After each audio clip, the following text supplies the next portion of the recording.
What's up and welcome to Champions of Lore, a show where each week we talk about the awesome lore behind some of Idle Champions' coolest campaigns and characters. Every Wednesday at 11 a.m. Pacific Standard Time here on twitch.tv/CND Games or later on your favorite podcast service. I can't speak this morning. It's a weird morning. B-Dave's not here. Erin M. Evans also talks about the lore. And sometimes I mess up the intro, but we just go with it because it's a live show, so here we are. If you have any questions, you can put them into chat, and I, Treavor Bettis, will ask them later in the show when our awesome mods, Martin and Jordan, put them into a little text doc. But hey, Erin, who are you for the fine folks who may not know? Well, I'm also on this show. No. Yeah. I'm Erin M. Evans. I'm the author of the Brimstone Angel Saga, a 6-book series set in the Forgotten Realms, featuring 3 of your favorite Idle Champions, Farida, Havlar, and Mehen. I'm also a content designer for Idle Champions, and the author of the forthcoming Empire of Exile. Yeah. This way?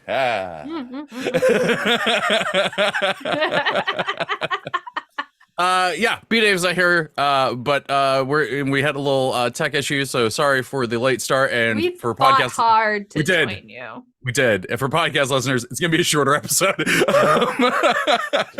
But hey, we're here, and we're gonna talk about some D&D stuff and whatnot because well, we're gonna be talking about orcs because Dob is coming to the game in 50 minutes.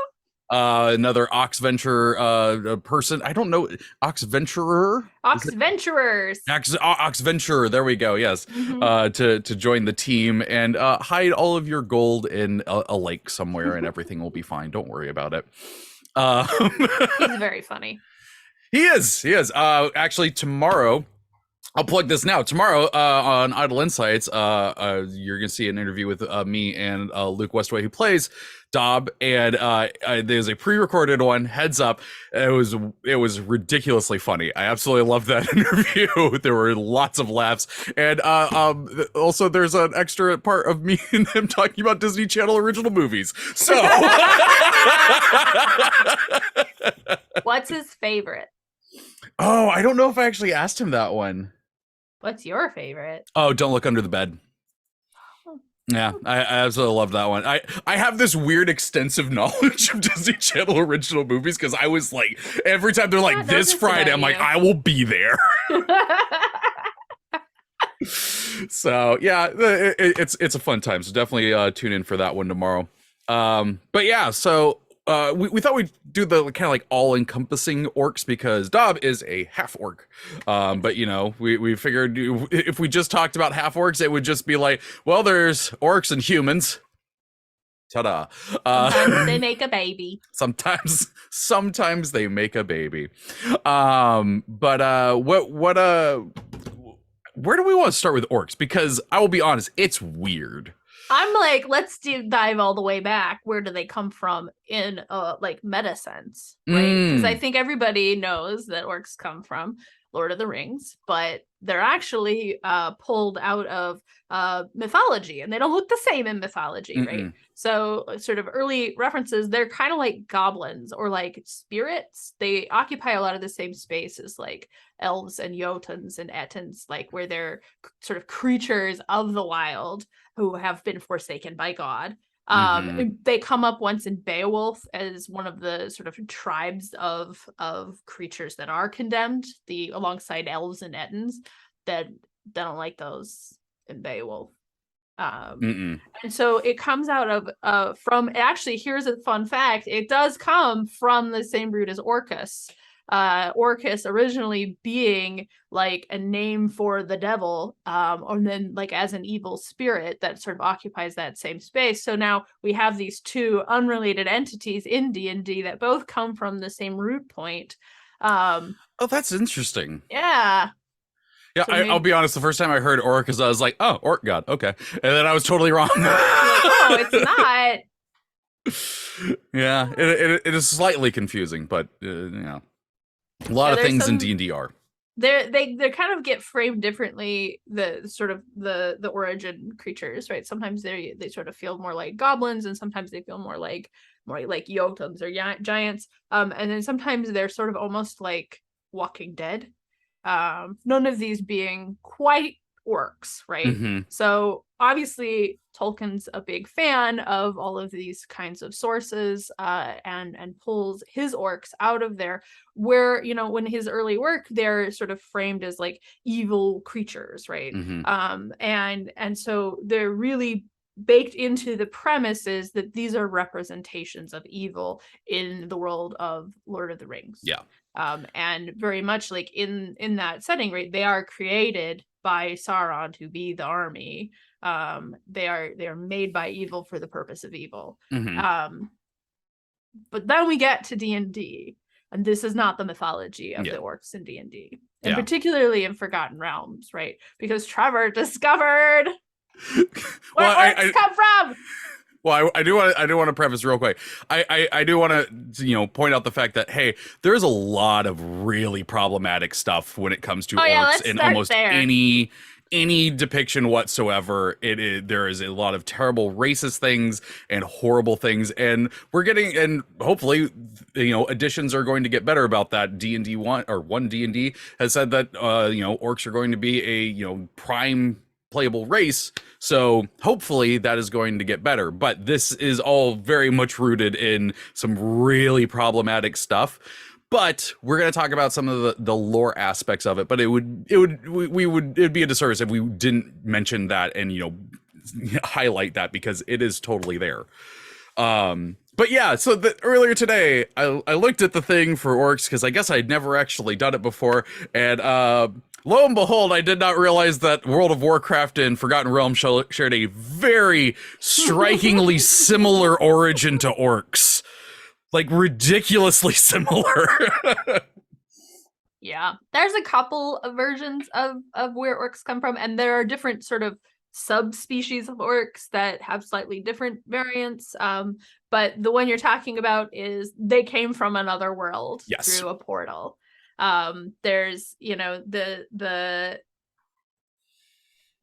the idea is that there's this home plane of the orcs, and that a portal is built, and the mountain orcs come through, and they were brought over by the Forgotten Realms has these creator races, and we've talked about them before, right? We have the Saruk and the Batraki and things like this, and so somebody built this portal, and the orcs came through. And I actually don't remember who built the portal. Yeah, it doesn't. I don't think it like specifically said. Oh no, that's society. History. There we go. Yeah, it was built in the spine of the world. Let's see. During the days of thunder, when Abir Toril was yet united, the first orcs were brought over to the world by the creator races, who built a portal in the spine of the world. So it's always messing things up, I guess. So this happens again later. The Imaskari are kind of an ancient civilization that did a lot of like crazy magic tech. But another thing they did was take slaves. And so they would open portals to other worlds and steal people. So yeah, they're not great. For example, in Forgotten Realms, there is a country called Unther. And a country called, I believe Mulharand has the same kind of backstory, where Imaskar was just like reached into this world and stole a bunch of Mesopotamians. What? And ancient Egyptians. Yep. What? Yeah. So Unther is actually like I always call it magical Mesopotamia, but there is this idea that the Imaskari just kind of went swoop and stole a bunch of humans from this world, from ancient Babylon, Sumer, that region. I don't think they ever pinpoint when exactly this went down. At some point, the gods of that realm looked around and went, hold up, where did those people go? Project avatars into this world and lead their people to freedom. So that is why you have characters like Inanna and Enlil and Gilgamesh, who is Gilgim in this world, and even Tiamat in this version of the story originally comes over from ancient Mesopotamia. So much like the orcs, the gray orcs in this case, the Untherans were stolen from their world because Imaskar was like, yeah, but we don't like to work.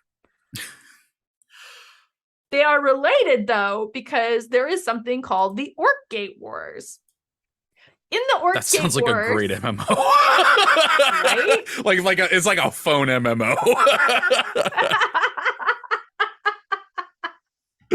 Oh jeez. Oh yeah, there it is. Orc Wars.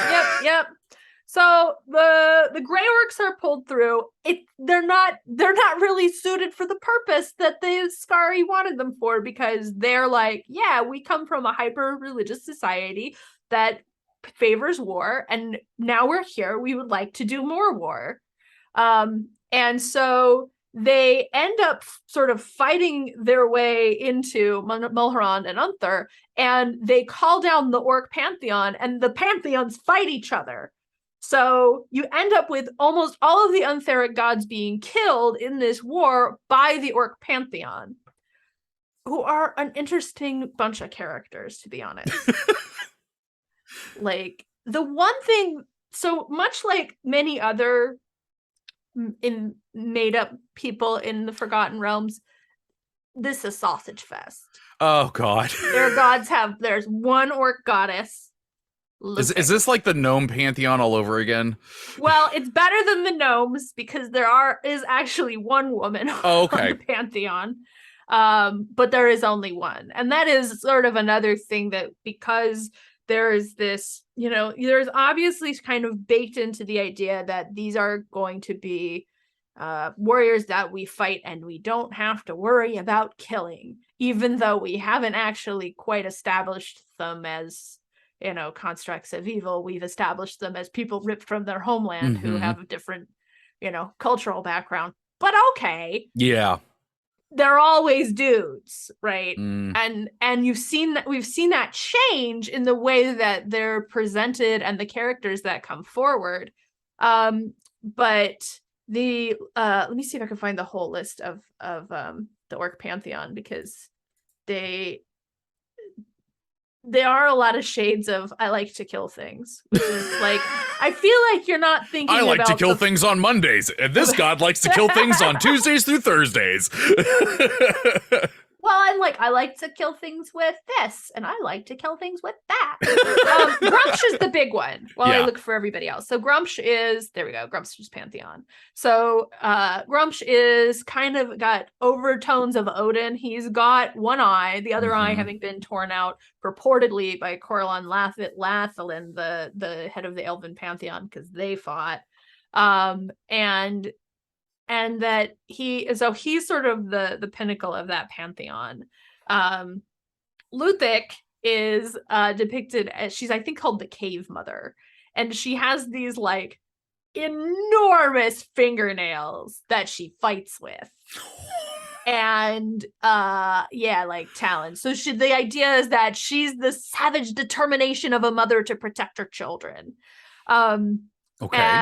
And again, like these early decisions about orc culture, she's basically like, all the women stay in the caves and do all the things for a society that aren't murdering things, but also they could murder you. So, but I still like her because if you look at the picture of her, I mean, they're like baskets. They're just nonsense. So I believe she's the one who in the Orc Wars kills Inanna, which like that's a feat, I think, but I might be biased because I like Inanna as a character. And we've got, let's see, so we have Grumpsch and we've got Luthik and we've got Banana Monster in the chat. She's the orc version of Lady Deathstrike. There you go. So Bogtru is the orc god of pure physical strength and is the patron of average orcs. The patron of, did you say average orcs? The patron of the average orc. I just said that in a way that was snarky. So weird. He's just basically, okay. So this is the sort of might which overwhelms enemies. It is the inherent strength. Okay. Then we've got Ilnaval, and he is strategic warfare. You're gonna see a pattern here. We've got Shargas, who is the god of acting stealthily in the shadows. He is the god of the night and like death and basically he's the rogue orcs god of stabbing. Mm-hmm. There is Urtrus, who is the god of death and disease.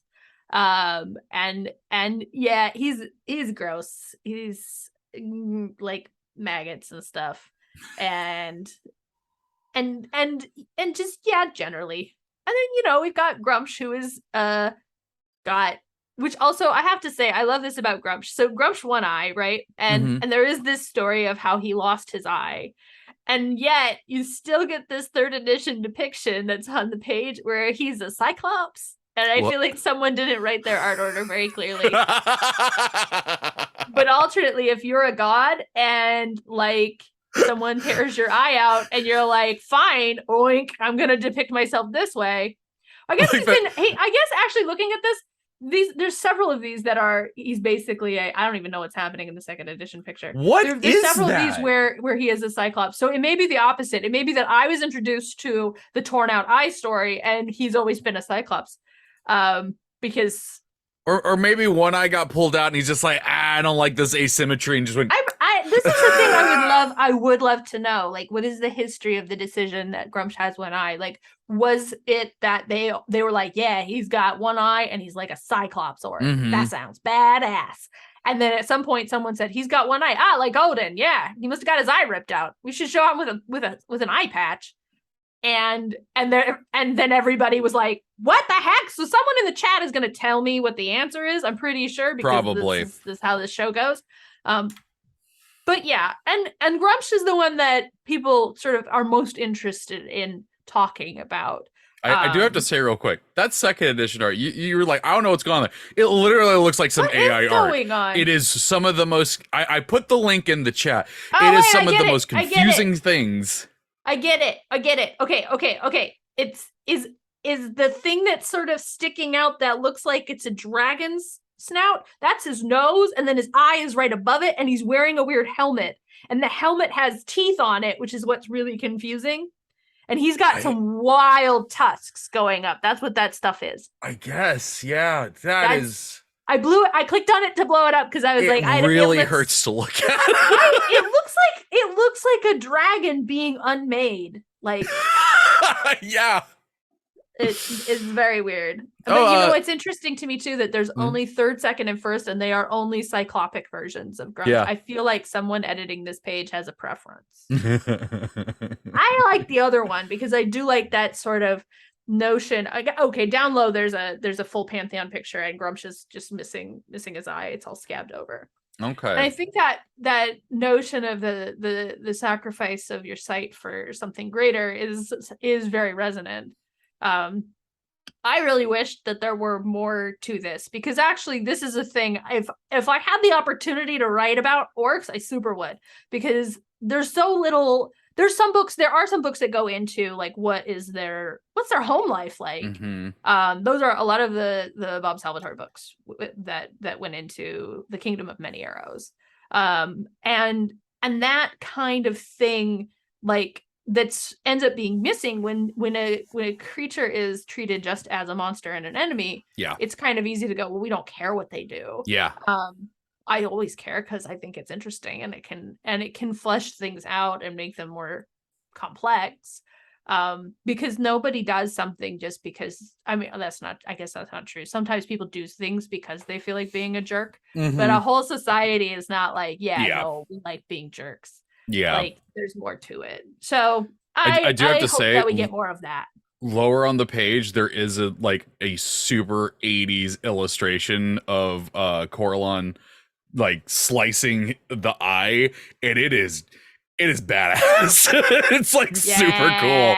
Like that could be a metal album cover. It's really cool. I'm going to be honest, I've never witnessed someone get their eye knocked out, so I don't know about the validity of this, but it does look like he hit it like a wiffle ball. Like, he just mid-swing, the eye is flying. I don't know how it popped out of his head, but it's going. It's not like he stabbed him in the eye and just like churned. Yeah, no, just got a good swipe in there. Yeah, full out of his skull. Oh boy. Oh man, yeah, there is a lot of lore there for Grumpsch though. That's pretty cool. But yeah, no, I totally agree with you about the home life and stuff of it, and that's one reason like I really like the fact that like, you know, not half orc but full orc is going to be like a mainstay in the player's handbook for 1D&D, and because I think that sort of stuff is super interesting to explore and see. It's just like, hey, you know, like we're not a stat block. I do like now that they say typically, like for the alignments and whatnot, but still like it's really weird that at any time we were just like, the whole race is just evil. It's like, let's not do that. One of the other things though that you and I talked about before this, we were both kind of surprised when there was just a thing that was just like, D&D orcs have always been gray, and we were like, wait, what? I know they're gray now, true. But I distinctly remember like green orc artwork of like older editions. But maybe that's like a retcon thing that has happened. And sometimes they're like greenish gray, so maybe it's just where do you draw the line? But I also want to, or maybe it's the artist going like, I'm gonna get as much in here as I can. On the page for orcs, they have a couple of images for each edition, and the second edition definitely has some inarguable green going on. It's also showing that like, you know, there's been a shift in how they've been depicted. But before I get to that, I do want to also point out, we mentioned one of the orcish subraces is gray orcs, and I'm just gonna say, if they're all gray, why would you say that one's gray? That's like saying, like I said before, these are the two-armed humans, the weirdo two-armed humans. Like we all mostly have two arms, some of us have less, but like it's a weird determining factor if you're like, no, all orcs are gray. Sorry, so somebody in the chat put the one Warcraft line that will make me laugh every time, which is, it's not easy being green. I think that has more to do with the orcs have always been gray. What are you talking about than anything else? Yeah. But yeah. But yeah, so yeah. So if you look back at how they were depicted in first edition, they look kind of like the moblins from Breath of the Wild. Moblins, I think. Yeah, moblins. Ones? Yeah. Yeah, I mix up which one's a moblin. Well, that is actually because if I remember correctly, that the moblins were like based off of like, you know, depictions of orcs at the time, and they were just like, well, we're just gonna take these and goblins just kind of. Yeah, they're very. I mean, that's the thing, is that you can tell that this was sort of the perception at the time, was that these monsters are like very pig-like, and you can probably pull back to like other pieces of like, you know, even like Sleeping Beauty, the creatures, the goblins are all kind of piggish, and the I might be remembering wrong, but I feel like there was a lot of that in the Black Cauldron too. Yes. And so like these are coming from somewhere, and and it may be like that. I'm also forgetting. I know I have watched the whose is it? The Hobbit. The animated Hobbit. Oh yeah. I can't remember the production company. Yeah. It's not Rankin Bass, is it? I don't think so. No, someone in the chat's gonna tell us. Someone's gonna tell us. That's why we love you guys. But anyway, I wonder if it you know, something in there somewhere this came in and stuck. Yeah. So first edition, definitely the depiction of elves in that animated movie did not stick with anyone anywhere, but I think they look cool. The second edition orcs example is a little more goblinish, but they are very like kind of small and curled up. Very hunched. Yeah. Very, very hunched. Yeah. Third is looking more like the depiction for they chose for third is looking more like it, but we've lost like the pig snout, and it's kind of more, it's kind of more pressed in, Voldemort kind of, hairy. He is a very hairy boy. Yeah. And this is the kind of thing I wish when they did things where this art is clearly meant to be the prototype, the holotype for the race and or the class or whatever, and you're like, here's what this is. And this is what I said when we looked at the plasmoids. Please put something in for scale, because this orc looks very small. He looks very tiny. He looks like a very wee orc. He looks like he's going to a Gwar concert. Like, he looks like he's just ready for like a fun weekend. Yeah, let's do it. I think also, you were right. It was Rankin and Bass. Oh, okay. I like being right. I feel like once we get into the 4th and 5th edition pictures, they're fairly similar. We have left on to Gray Orc, although I definitely know of 4th edition art where I'm like, that looks green to me. Yeah. Although I am thinking of a half-orc picture, actually. So that might be part of it. There's the 4th edition half-orc pictures I really like. That is the male half-orc is very handsome. And I think that was a good for 4th edition? The 4th edition half-orc, yeah. I have a character in the Godcatcher who's a half-orc who has like some simmering chemistry with the main character, and I absolutely pictured him Baron as the 4th edition. Oh yeah, okay. No, I see that. Yeah. And right? They do look kind of green. Like it is a gray green. Yeah. Yeah, interesting. And I think that might be where there's a little bit like, what?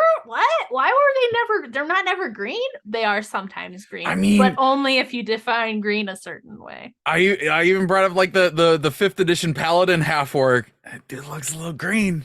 Yeah. Oh yeah. What we're trying to say is we're starting a conspiracy. We're starting another one. Daggled Neverember is a treant, and half-orcs are green. Orcs have always been green. Yeah. So yeah, there's different. They do have like different types of orcs and whatnot, but that doesn't really ever get really played with any kind of like mechanics or anything like that. Like how in the player's handbook it's just like, oh, are you a hill dwarf or a mountain dwarf? I don't think they really ever do that with player characters. I don't think they do in this edition. It has been in other editions and largely as monsters. I think like Orogs, for example, are orcs from the Underdark. And so, they get, let me see what this is. They look a little different. They definitely have dark vision, although I don't remember if regular orcs have dark vision. People have dark vision sometimes. I'm like, what? Okay. Yeah. Every time I remember Dragonborn don't have dark vision, I'm very confused. Well, it feels like they should. And also I'm like, tieflings do, because it's very dark. Like infernal blood is, I don't know. Yeah, I don't know. Anyway. We'll just move along from that. So yeah. So apparently Orogs are very good at making cool weapons too. Okay. And they've been around since 2nd edition. And because I've forgotten them. I was gonna say, if you want, we could switch over to chat questions and see what they've been up to. Let's see. Let's start off with Evil Turnip Tea. Actually, I will remind you, if you have any questions right now, you can put them into chat with question : and then your question. And then our awesome mods, I always tried to say Mars afterwards, and I don't know why. Our awesome mods, Martin and Jordan, we'll grab them, put in our tech stock. So Evil Turnip Tea. This one is inspired by Orcs getting their addition to the new player options dock. Well, I mean, it definitely didn't hurt, but yeah, Dob wasn't the main thing for it. But yeah, no, if you haven't checked out the 1D&D stuff, especially the I think it's like an hour-long video with Todd and Jeremy Crawford talking about the stuff. It's super cool. It's really, really neat. I'm very excited. Lurking Rider says, silly question. Love it. Love those. Boy. There's a wand of Orcus, parentheses, well, it's Balof's now. There should be a wand of Orcas. Just unites all the orcs. Is there a wand of orcs?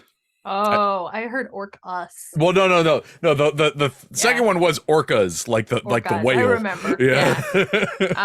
No, not that I know of. Although I'm sure more than one table has crafted a duplicate of the Wand of Orcus that just summons like 1d100 orcs or something.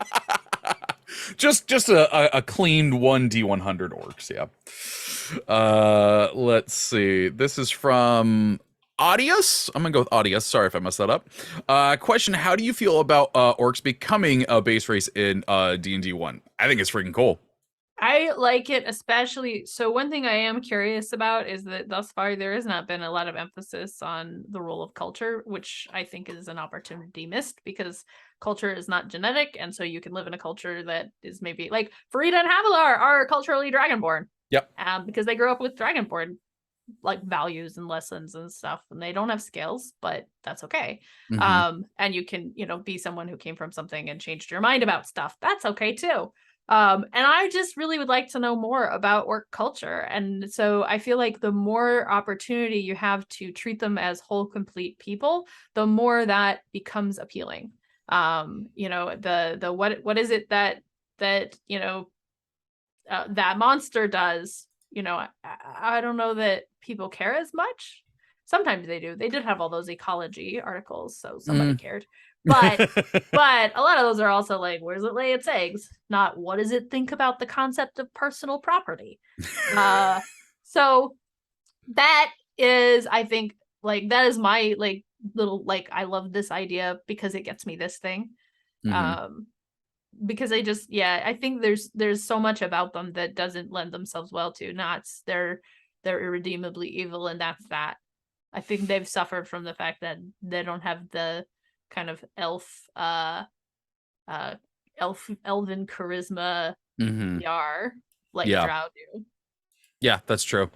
Yeah, no, I think it's gonna be really cool just because one, we're gonna get more like full on orc player characters, because we don't really have a lot of those, because it is always like half orc and whatnot, and I think it's really cool that they're going to be doing rules for how to do those sort of parentage, like where it's just like, oh, your dad was a human and your mom was a dwarf, here's how you make that character. I have a player in my home group who has this family story going. He's been playing different brothers from this family, but the idea was that his dad was human and his mom was an orc, and so, or a half orc, and so like he's had, oh no, his dad's a halfling, that's right. So he's had one character who's a halfling who's from the dad's previous marriage, and then he's played a half orc who is his mom's from a previous marriage, and then he played a half orc halfling that was their new kid. I absolutely love the family dynamic there, but I love that we're gonna get rules for that now because I think that's so cool. Yeah. Okay, let's see. This one's from J McUnyielding. Question off topic. Erin, I've been wondering about cambions lately. Are they literally just half devils? And if not, how are they created, and what makes them different from tieflings or tieflings? Ugh. So this is a thing that I will say there is differences in different editions. So in the current edition, cambion is a half devil. And basically a tiefling is someone who is less devil than a cambion. That essentially you go like, mom's a devil, dad's a human, you get a cambion. Dad's a cambion, mom's a human, you get a tiefling. That basically it's like a dilution stage of the infernal blood. With the and I guess that's still in place because I think cambions have always, I don't know, actually cambions may have been also demons in previous editions, but I do know there was a thing for a while where, hang on, I looked at something and I ended up on the wrong wiki. I was on the Eberron wiki. Oh geez. Yeah, we're jumping planes. Right, so half fiend. So it's a basically, but here's also the thing is that there have been times where this has gotten weirder. So in some cases, a cambion is has to be a plain touched woman, like a tiefling, so somebody who has some kind of like genetic material from a place that is not here, and a Tanari, which is a demon. And there's also like noble cambions, which means your father is a demon lord, and then your mother is a half fiend. And this is complicated. And then there's also, if your dad is a human and your mom is a succubus, then you're an alu fiend. And this is all extremely complicated. A little bit. And so at the point where I stepped in to write about a cambion with Brimstone Angels, because Lorcan is a cambion. Lorcan is not a full devil. It was, these are half devils and go. And I'm fine with that personally. Because I don't feel like, for me, the story would be served by going, it's this, but not this. But your mileage may vary. I think in 5th edition, they just have to be half.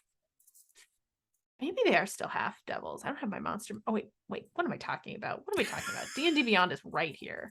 It is just a click away.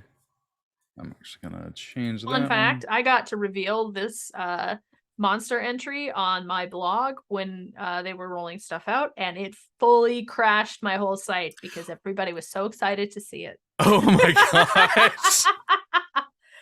That's super cool. No, it's just a fiend. It doesn't have to be a devil anymore. So you can be half demon and be a cambion. Interesting.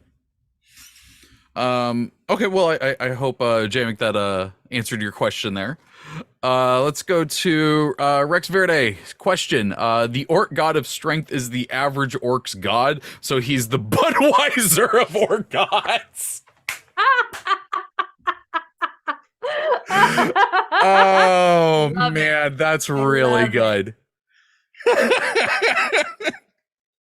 Well played. Now all I'm thinking are orcs in a Budweiser commercial and just trucker hats. Yes. Lurking Rider question: do orcs have dentists? I mean, probably. I mean, right? It seems like they gotta. Like, I mean, dentistry is one of the earliest medical fields, right? These people have technology. They also have tusks that protrude out of their mouths and surely get broken. I feel like orcs must have dentistry. They got it. So who is the god that the dentists worship? Because that's how polytheism works. That is true. That really is. It is always okay. Real quick aside, it is always weird for me when we have like a fantasy polytheistic society, and like it's only like very min-maxed things that they have gods of. It drives me up the wall. You have found one of my most passionate soapboxes. Oh no, I've activated her trap card. It's bananas because it's like the whole like pulled out thing is like, if you have polytheism, you have a god for everything. And some gods handle a lot of things that maybe don't feel related, but are related from the point of view of that culture or its, precedence, right? Then like when you go into a fantasy world, sometimes you get these gods that are like really weird, specific, narrow portfolio, and nobody's taking care of the normal stuff that you actually have day-to-day problems with. And then on top of it, you create this thing where it's not actually polytheism, there's henotheism, which means you have this whole thing, but you pick one god, right? So you live in this world, but you are a priest of Shantea, or let's say Tempest, because we're going for the fighty gods. You're a priest of Tempest. Are you actually bothering Tempest about everything that's going on with you? Tempest the one that you pray to when you're like, I just need to figure out how to talk to my kid. Well, obviously send a storm at him. Right? This is not Tempest's job. You should absolutely be taking that to the Church of Shantea because that's her job. And it is wild to me that sometimes we get this presentation where it's like, no, you just do one. And then we at the same time are like, oh, and Shar is a greater goddess. Like, nobody worships Shar. She's really terrible. She must be giving something to people who can worship her, like, for an instant. because otherwise she shouldn't have that power based on the rules you've established. Yeah. So real quick, I gotta read two things. One, Garwar put in the chat, Grumpsch, one tooth, orcish god of dentistry. And you know what? I will use my champions of lore powers that be, and that is canon. It's canon. All hail Grumpsch, one tooth. And then, I'm sorry, I cannot pronounce it. It's the Obenum, I don't know how to say it, but I just like it is. They said it is a bit weird that clerics only pray to one god when they are in a setting that is provably not monotheistic. Right? It's so weird. And there's nothing about the setting that actually says the gods are like fighting for supremacy or something. Oh yeah. Like it does not help your god if you're only worshiping them. You are just bothering Sunni with your problems. She's not the one to go to because you have gout. This has been one of my favorite conversations this happened. She's not going to do anything about that storm. You need to branch out. Honestly, every cleric I've ever written in a book is definitely like going to other churches for other things because they respect their god's time.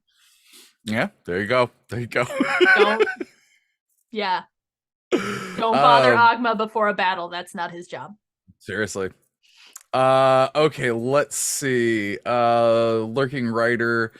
I'm gonna skip that one. I'm gonna go this just for time reasons. Lurking Writer says, question, the half races have always intrigued me. Is there a canonical choice for the non-orc / elf half, or has it always been left up to the interpretation of the DMs and players? Do you mean like which parent was what? Yeah, because I don't think it's actually mattered. So I read that as like, if you're half orc, what's the other half? Could you be half orc? Half elf? Could you be half orc, half tiefling? And you absolutely can. Yeah. The assumption, and it may have been a rule in previous editions because sometimes editions got very controlly about how you can do what you can do, is that it's usually humans because humans are the most numerous in the setting. And, I heard the most gross explanation for that, which was it's because the human biology is more adaptable than the others, and I'm like, that's gross. That is gross. Extremely gross. Do not do that. I think there are times where I'm like, I stop short on like, how is this gonna function, right? A human and a halfling. I've had a baby. I don't think that's fun if you're the halfling lady. I'm also not sure that someone the size of a child seems like, I don't know, maybe not. Maybe it's not like that. But anyway, the other thing being like Dragonborn lay eggs. Does this work? But fundamentally, if you want it to work, okay. You're in a world full of magic. A wizard did it. Lord literally put in the chat, magic. And heck yeah, exactly. That is exactly what it is. It's like, and so there is a part where like talking to your DM, because there's this, there are going to be tables where, the magic is going to be like expanded or compressed. Like how much are we going to use it for things like making half dragonborn, half elf babies? I don't know. Half Dragonborn, half Tiefling sounds really freaking cool now that I think about it, though. Like the Dragonborn with the horns and everything. That'd be kind of cool. I'm like, Aarakocra lay eggs too. If maybe you could have a half Dragonborn, half Aarakocra, and not have to answer any real questions. That, I'm gonna be honest, that sounds like a Beast Wars like fusion toy that I had when I was a kid.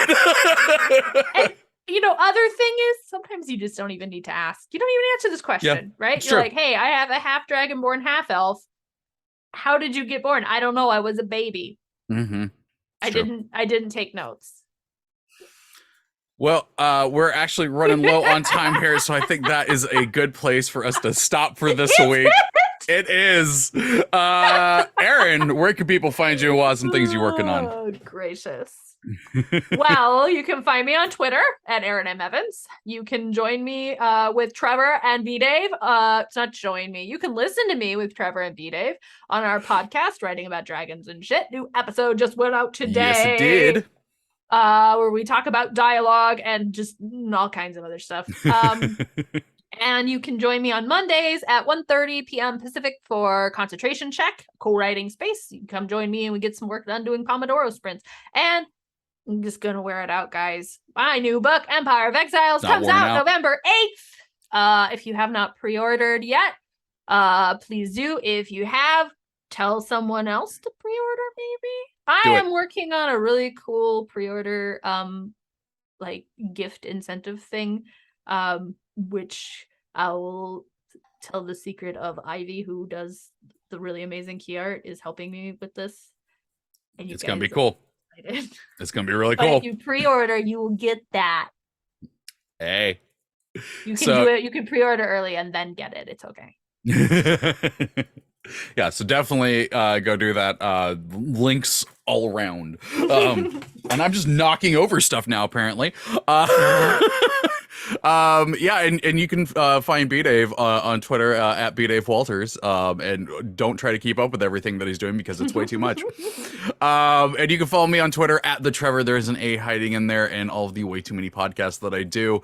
But yeah, that is gonna wrap up this week's episode. Thank you so much to Martin and Jordan for moderating in the chat. Thank you to Lauren for producing. Thank you to Codename Entertainment for just letting us have some fun and talk about some D&D. If you missed any part of the show, you can catch it later as a podcast on your favorite podcast service. And I think today we got a normal schedule. So we got Mars coming up at 1. We got sketching hour later in the day. And I think the rest of the week is as per usual. So be sure to catch all of those. But that is going to do it for this week's episode of Champions of Lore. So until next week, Champions out.